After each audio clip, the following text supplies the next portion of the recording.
Welcome back, guys. We are talking about Hela in this very special Synergy Samba. Now, I know what got your attention. It's this. Is that 55,000? Light attack 35,000?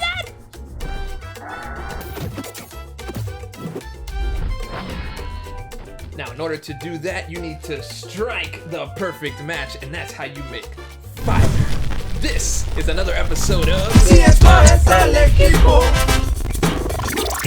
Perfecto, puedes bailar hasta la victoria.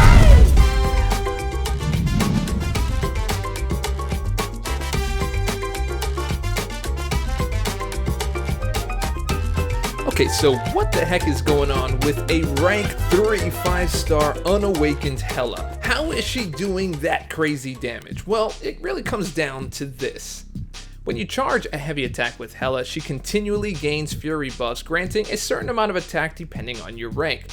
Now, if you couple that with an SP2, you are reducing their armor again by a certain amount based on how many furies you have lasting 10 seconds, which is how I'm able to do this crazy amount of damage. As you can see, I have 18 furies stacked up, and that crits for 55,000. And as you can see, just regular damage is doing 22,000, 14,000, 15,000.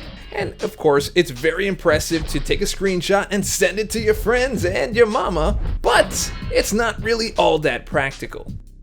You see, in order to do that damage, I have a Cosmic Supremacy team where I'm getting 30% duration for all Fury, Precision, Cruelty, etc. And I put 3 different Black Bolts on there, so I have a 75% chance max for all of my buffs, which in this case is going to be Fury. From there, Hela's summoned swords, aka her medium attacks, or her SP1 or SP2 that throws those swords at him will add those spirits, and Furies will drop them off as soon as you start stacking them. So as you can see, I'm not really doing any medium attacks yet, I'm just building up spirits. Those spirits are basically going to be your buffer for how long you keep that stack.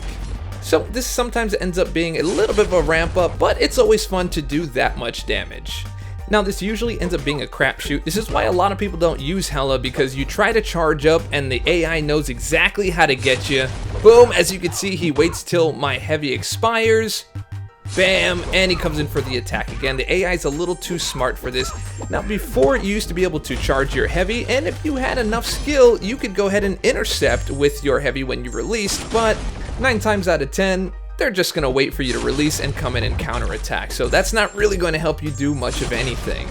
So if you ever thought that you should have some kind of a safeguard on her heavies, well, here is Team Auto Evade. Nick, Fury, bringing in Quake, you get an auto evade of the first 3 unblocked hits. So that is going to be major for this team. The next team up, you have some critical damage based off of Quake synergy. You get a Cosmic Supremacy buff off of Black Bolt, and then you get another critical damage off of Ronin right there. So let's get into it. Okay, so here we are. I'm going in with double mediums, and each medium that I use, I am building up those spirits. So I'm just going to fast forward through this because I want to build it up to about 800, 900 or so, and this is really more of just a long fight build. This is why I have the Cosmic Supremacy on there, just so the Fury buffs don't expire so fast. Also notice right here I have the icon for 3 auto evades, so you know how many charges I have, which is going to come in handy when we're ready to start charging up those Fury buffs.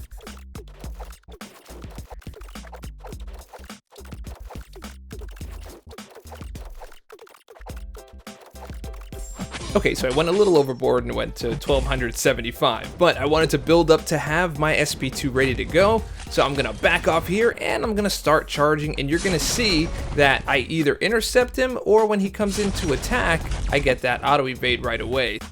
So I'm stacking on some more Furies right here, and he comes in and takes another one of the auto evades, and I parry him after, go right into the SP2 to stack on that armor break. And remember, that armor break is based on how many Furies I already have. So here I have 13, and I'm doing a pretty good bit of damage. So I've got 14 Furies right now. I'm going to build back up to the SP2, and as you can see, my spirits are starting to fall down, but I have a lot padded in there so I can keep the damage going.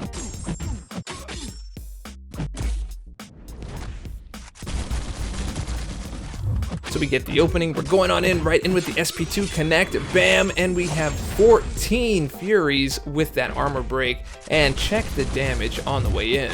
Because this is a pretty realistic look, as none of them crit, but this one does almost 39,000 damage, and we built that up relatively easy. It was just a little bit of build up for the spirits, but being able to build up all those Furies with a guaranteed escape mechanism was really good.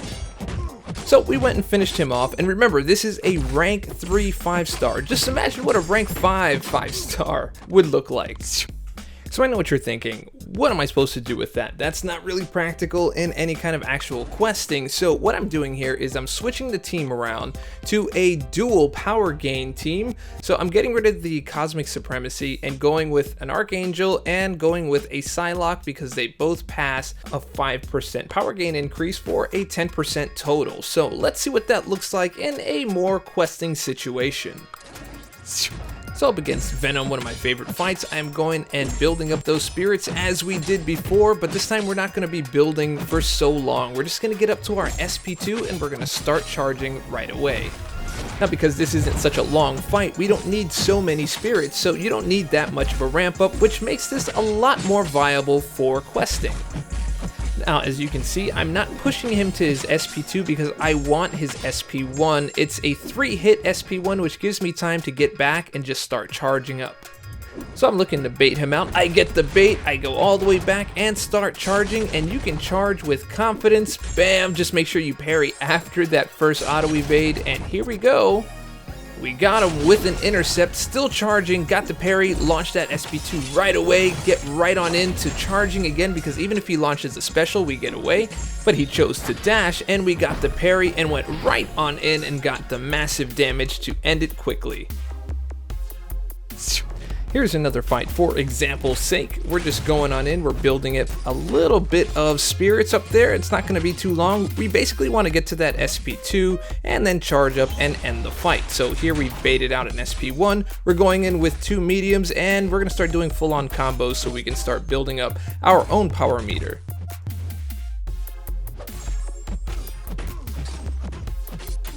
So now that we're close to our SP2, we bait out that SP2 and go right into charging. As you can see, the pattern stays the same and we're able to charge pretty good.